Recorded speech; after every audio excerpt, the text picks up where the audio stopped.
Konnichiwa minasan, welcome back to another video. ഞാൻ നിങ്ങളുടെ സ്വന്തം എക്സ്ട്രാ കോമിക്സ്. സോ നമ്മൾ ഇന്ന് എക്സ്പ്ലെയിൻ ചെയ്യാൻ പോകുന്നത് നമ്മുടെ വൺ പീസിൻ്റെ ലേറ്റസ്റ്റ് ചാപ്റ്ററായുള്ള 1145 കുറിച്ചാണ്. എനിക്കറിയാം വീഡിയോ കുറച്ച് അധികം താമസിച്ചു and I am really sorry about that. കുറച്ച് തിരക്കുകൾ പെട്ടുപോയി, അങ്ങനെ സമയം പോയി, എഡിറ്റിംഗ് ഒക്കെ ചെയ്ത് കഴിഞ്ഞപ്പോൾ അതെ ഈ ഒരു ടൈം. അതുകൊണ്ട് ഇത്തവണത്തേക്ക് നിങ്ങൾ എല്ലാവരും എന്നോടൊന്ന് ക്ഷമിക്കുക. നമ്മൾ അടുത്ത വീക്ക് തൊട്ട് ചാപ്റ്റർ ഇറങ്ങി മണിക്കൂറുകൾക്കുള്ളിൽ തന്നെ നമ്മൾ വീഡിയോ ഉറപ്പായിട്ടും പ്രോമിസ് ചെയ്യുന്നതായിരിക്കും. എന്നാലും ഇത്തവണത്തേക്ക് ഒന്ന് ക്ഷമിച്ചേക്ക്. ഇനി പേജ് ആദ്യമായിട്ട് കാണുന്ന കൂട്ടുകാരും അതേപോലെ നമ്മുടെ വീഡിയോസ് ഒക്കെ സ്ഥിരമായിട്ട് കണ്ടിട്ടും സബ്സ്ക്രൈബ് ചെയ്ത കൂട്ടുകാരാണെങ്കിൽ ഇപ്പം തന്നെ 2 കൂട്ടുകാരും സബ്സ്ക്രൈബ് ചെയ്ത് വെച്ചേക്കുക. അങ്ങനെയുണ്ടെങ്കിൽ എനിക്കൊരു മോട്ടിവേഷൻ കിട്ടത്തുള്ളൂ, ഇതുപോലെ വീഡിയോസ് ഒക്കെ ഇടാൻ എനിക്കൊരു ഇൻട്രസ്റ്റും വരത്തുള്ളൂ. സോ ഇപ്പം തന്നെ പേജ് സബ്സ്ക്രൈബ് ചെയ്ത് വെക്കാനും വീഡിയോ ഫുള്ളായിട്ട് കണ്ടതിന് ശേഷം ഇഷ്ടപ്പെട്ടു കഴിഞ്ഞാൽ ലൈക്ക് ചെയ്യാനും ഇഷ്ടപ്പെട്ടില്ലെങ്കിൽ ഡിസ്ലൈക്ക് ചെയ്യാനും ഒരു ഹോൺസ്റ്റൈലുള്ള റിവ്യൂ താഴെ കമന്റ് ചെയ്ത് പറയാനും മറക്കണ്ട. അങ്ങനെ ചാപ്റ്ററിന്റെ കവർ പേജിനകത്ത് നമ്മുടെ യാമറ്റോ പേജ് 1 അതേപോലെ ഉൾട്ടീനെ സേവ് ചെയ്തിട്ടുണ്ട്. ഉൾട്ടിയായിട്ട് പേജ് 1 കെട്ടിപ്പിടിച്ചിരുന്ന് കരയുവാണ്. അങ്ങനെ നമ്മുടെ ചാപ്റ്റർ തുറക്കാൻ നേരത്ത് ഒരു മോൺസ്റ്ററിനാണ് കാണിക്കുന്നത്. ആ മോൺസ്റ്ററായിട്ട് കിടന്ന് കാണുന്നുണ്ട്. അപ്പൊ തന്നെ സൈഡിൽ ഒരു ജൈന്റ് നിൽപ്പുണ്ടായിരുന്നു. ആ ജൈന്റ് പറയുന്നുണ്ട്, നാഷ് ഇനിയെല്ലാം നിന്റെ കയ്യിലാണെന്ന് പറഞ്ഞുകൊണ്ട് അവനെ ഫ്രണ്ടിലേക്ക് വിടുവാണ്. ഈ നാഷ് എന്ന് പറയുന്നത് ആ ഒരു ഷീൽഡാണ് കേട്ടോ. ഈ ഒരു മോൺസ്റ്റർ ആ ജൈന്റിനെ അറ്റാക്ക് ചെയ്യാൻ വേണ്ടി വരാൻ നേരത്ത് നാഷ് അതിനെ ബ്ലോക്ക് ചെയ്യുന്നുണ്ട്. ഈ ഒരു സമയത്ത് നമ്മുടെ സാൻജി സോറും കൂടെ ഒരു കമ്പൈൻ അറ്റാക്ക് യൂസ് ചെയ്ത് ആ ഒരു മോൺസ്റ്ററിനെ 2 ആയിട്ട് തന്നെ മുറിച്ച് കളയും. ഇത് കണ്ടിട്ട് ഇതിനെ തിന്നാൻ പറ്റുമെന്ന് തോന്നുന്നു. നിങ്ങൾക്ക് ധൈര്യമായിട്ട് തിന്നാം. ഇതിന്റെ പേര് ഗ്രോഗിസോറസ് എന്നാണ്. ഇത് നല്ല കിടിലൻ ടേസ്റ്റ് ആണ്. പുറത്ത് കുറച്ച് കട്ടിയാണെങ്കിലും അകത്ത് നല്ല കിടിലൻ ടേസ്റ്റുള്ള മീറ്റാണ് ഉള്ളത്. അത് മാത്രമല്ല ഇതിന്റെ മീറ്റ് വെച്ച് നമുക്ക് ബൂസ് ഉണ്ടാക്കാം. അതാട്ടെ ഫാന്റാസ്റ്റിക് ആണ്. അയ്യോ അതുകൊണ്ടാക്കാനുള്ള സാധനമൊന്നും ഞാൻ എടുത്തില്ലല്ലോ. അത് മേടിക്കൊന്നും വേണ്ട. പോകുന്ന വഴിക്ക് നമുക്ക് ഹണ്ടേഴ്സ് ക്യാബിന്റെ അന്ന് കുറച്ച് ആവശ്യമുള്ള സാധനങ്ങളൊക്കെ എടുക്കാം. അപ്പൊ സോറോ ചോദിക്കുന്നുണ്ട്, അല്ല ഇതെന്തോ സംഭവം, ഇതുപോലെ ഡെവിൾ ഫ്രൂട്ട് കാരണമാണ് ഇവനിങ്ങനെ ഇരിക്കുന്നത്? അല്ലല്ല, അവന് പെട്ടെന്നൊരു ദിവസം ജീവൻ വന്നാണ്. എന്റെ അച്ഛനും ബിഗ് മോമോട്ട് ഒരു വട്ടം ഫൈറ്റ് ചെയ്തിരുന്നു. ആ ഒരു സമയത്താണ് ഇവന് ജീവൻ വന്നത്. എന്ത് ബിഗ് മോമോ? അത് തന്നെ. ഓ അപ്പോൾ ഇവ സ്യൂസിനെ പോലെയാണോ? സ്യൂസിനെ നിങ്ങൾക്ക് അറിയാവോ? പിന്നെ അല്ലാതെ സ്യൂസ് ഇപ്പൊ ഞങ്ങളുടെ ഉള്ളത്. നാമില്ലേ അവളെ സ്ലേവ് ആണ് ഇപ്പൊ സ്യൂസ്. എന്തിനൊക്കെ കേട്ടിട്ട് ആ ജൈന്റ് എന്നെ സർപ്രൈസ് ആയിട്ടുണ്ട്. എന്നിട്ട് ആ ഒരു മോൺസ്റ്ററിനെ എടുത്തുകൊണ്ട് അവരെല്ലാവരും കൂടെ നടക്കുവാണ്. ഗോഡ്സ് നൈറ്റോ? അതെ അവർ തന്നെ. അവർ ഗവൺമെന്റ് ഒഫീഷ്യൽസ് അല്ലേ? അവരെന്തിനാണ് നിന്നെ ഈ പരുവത്തിലാക്കിയത്? എനിക്ക് തോന്നുന്നു നീ പുറത്ത് കാണിച്ച എല്ലാ പരിപാടിയും കാരണം നിനക്ക് കുറേ അധികം എനിമീസ് ഉണ്ടായിട്ടുണ്ട്. നീ വെറുതെ മണ്ടത്തിലൊന്നും പറയല്ലേ. ലോക്കി സത്യം പറഞ്ഞാൽ സംസാരിക്കാൻ കുറച്ചധികം കഷ്ടപ്പെടുന്നുണ്ട്. എന്നിട്ടും പറയുന്നുണ്ട്, ഞാനിപ്പോൾ അവന്മാരോട്ട് നേരത്തേക്ക് കണ്ടിട്ടുണ്ടായിരുന്നെങ്കിൽ ഞാൻ ഉറപ്പായിട്ട് ഇപ്പൊ കിങ് ഓഫ് ദി വേൾഡ് ആയെന്ന്. ഗോഡ്സ് നൈറ്റോ? ഗവൺമെന്റോ? ഇവരൊക്കെ ആരാണെന്ന് നമ്മുടെ ലൂഫിക്ക് ഒരു പിടുത്തവും കിട്ടുന്നില്ല. അപ്പോഴാണ് സോറോ സാഞ്ചിയും മറ്റൊരു ജൈന്റും ആ ഒരു മോൺസ്റ്ററോട്ട് അവിടേക്ക് വരുന്നത്. അവരിതിനെ കാണാത്ത തന്നെ ഹാപ്പിയായി. കാര്യം ഈ ഗ്രോസോറസ് എന്ന് പറയുന്നത് ഭയങ്കര ന്യൂട്രീഷ്യസ് ആയിട്ടുള്ള ഒരു മോൺസ്റ്റർ ആണ്. അങ്ങനെ അത് കുക്ക് ചെയ്യാൻ ആവശ്യമുള്ള ഫയർവുഡ് ഒക്കെ എടുത്തിട്ട് അത് അവർ കുക്ക് ചെയ്യുന്നുണ്ട്. ഇത് കുക്ക് ചെയ്ത് കഴിഞ്ഞപ്പോൾ തന്നെ ലൂഫി ഒരു വലിയൊരു കഷ്ണം എടുത്ത് ലോക്കിയുടെ മോന്തക്കിട്ട് നേരെ എറിയുവാണ്. ലോക്കിയായിട്ട് ഉള്ള ജീവനം എടുത്തുകൊണ്ട് കിടന്ന് കാറുന്നുണ്ട്. നീ നടന്നായ നീ എന്നെ കൊല്ലാൻ നോക്കുവാണെന്ന് പറഞ്ഞിട്ട് ലൂഫിയുടെ നേരെ ചാടുവാണ്. ലൂഫി ആയിട്ട് വളരെ കൂൾ ആൻഡ് കാമായിട്ട് പറയുന്നുണ്ട്, എടാ നീ അത് തിന്നാൻ നോക്കും, നീ തിന്നാലേ അത് ഹീലാകത്തുള്ളൂ. അങ്ങനെ ലോക്കി ആ ഒരു ഫുഡും കഴിക്കുവാണ്. നേരത്തെ പറഞ്ഞതുപോലെ തന്നെ ഇതിന്റെ മീറ്റ് ഭയങ്കര ഹാർഡ് ആയതുകൊണ്ട് തന്നെ ലോക്കി കഷ്ടപ്പെട്ടാണ് ഇത് ഇറക്കുന്നത്. അത് മാത്രമല്ല പെട്ടെന്ന് ഇവൻ ചുമക്കാനും തുടങ്ങും.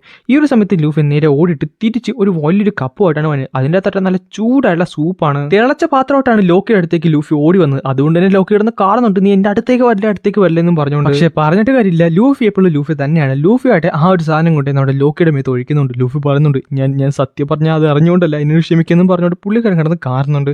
അപ്പൊ നമ്മുടെ ഗർഡ് പറയും ചെയ്യും, പേടിക്കുന്നു വേണ്ട, നീ നല്ല കാര്യം തന്നെയാണ് ചെയ്തത്. ഗർഡിന്റെ ഈ റിയാക്ഷൻ കണ്ടപ്പോൾ നമ്മുടെ സാഞ്ചിയും ചോദിക്കുന്നുണ്ട്, സത്യം പറഞ്ഞാൽ ഇവർക്ക് എല്ലാവർക്കും ഇവനോട് എന്നെ ഇത്ര ദേഷ്യം?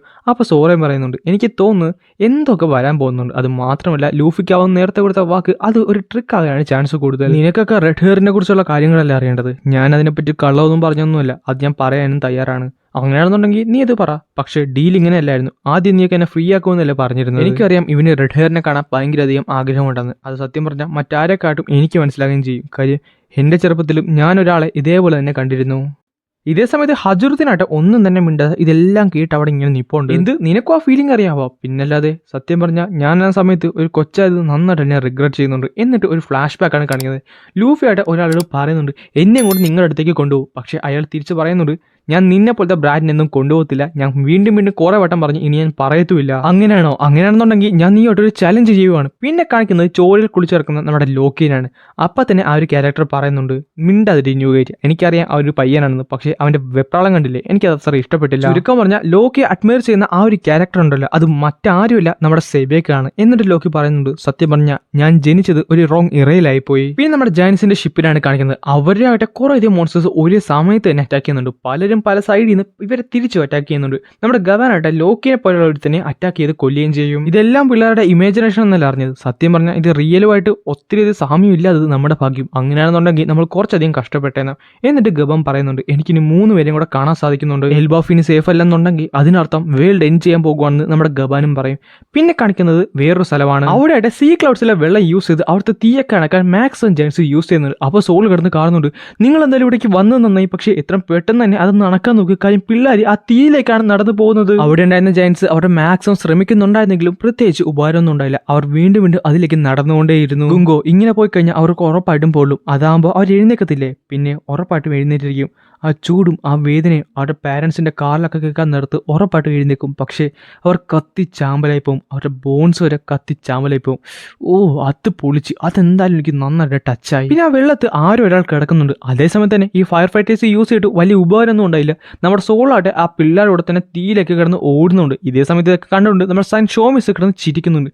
പെട്ടെന്നായിരുന്നു ആ ഒരു സംഭവം. അതായത് ആ സീ ക്ലൗഡിൽ നിന്ന് കുറെ അധികം വെള്ളം നേരെ ആ തീയിൻ്റെ അടുത്തേക്ക് വരുവാണ്. അത്രയും മതിയാകുമെന്ന് തോന്നുന്നു. ഞാൻ കറക്റ്റ് സമയത്താണ് വരുന്നത് നമ്മുടെ ജിംബെ ചോദിക്കുന്നുണ്ട്. ജിംബെ കാരണമാണ് ഇപ്പോൾ ആ ഒരു സംഭവം ഉണ്ടായത്. ഇത് കാണുന്നത് തന്നെ നമ്മുടെ സ്ട്രോ ഹാറ്റ്സ് എല്ലാവരും കിടന്ന് കാണുന്നുണ്ട്. അതാണ് നമ്മുടെ ജിംബെ എന്നൊക്കെ പറഞ്ഞുകൊണ്ട്. ജിംബയുടെ ആ ഒരു മൂവ് കാരണം തന്നെ അവിടെ ഉണ്ടായിരുന്ന ഫുൾ തീ അണഞ്ഞിട്ടുണ്ട്. അതായത് ഇപ്പൊ അവിടെ ചെറിയൊരു തീ പോലും ഇല്ല. പിള്ളേർ ഇപ്പൊ സേഫ് ആണ്. അവർ തീയിലേക്കല്ല നടക്കുന്നത്. തീയൊക്കെ ഫുൾ അണഞ്ഞിട്ടുണ്ടെന്ന് കേൾക്കാൻ നടന്നത് എല്ലാവരും ഹാപ്പി.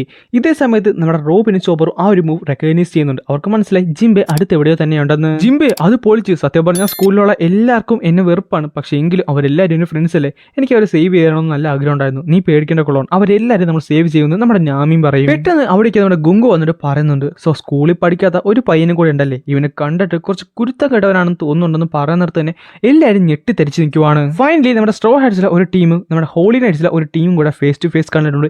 ഇനി എന്ത് സംഭവിക്കുമെന്ന് അറിയണമെന്നുണ്ടെങ്കിൽ നിങ്ങൾ എന്തായാലും നെക്സ്റ്റ് അല്ല അടുത്ത വീക്ക് വരെ കാത്തിരിക്കണം. കാര്യം നെക്സ്റ്റ് വീക്ക് ബ്രേക്ക് ആണെന്ന് ഒഫീഷ്യലി കൺഫേം ആയിട്ടുണ്ട്. സോ വീഡിയോ ഇഷ്ടപ്പെട്ടു കഴിഞ്ഞാൽ ലൈക്ക് ചെയ്ത് നിങ്ങളുടെ ഫ്രണ്ട്സിന് ഒന്ന് റെക്കമെൻഡ് ചെയ്യാനും അതേപോലെ വീഡിയോയുടെ ചെറിയൊരു ഹോൺ സ്റ്റൈൽ റിവ്യൂ താഴെ കമന്റ് ചെയ്ത് പറയാനും മറക്കണ്ട കേട്ടോ.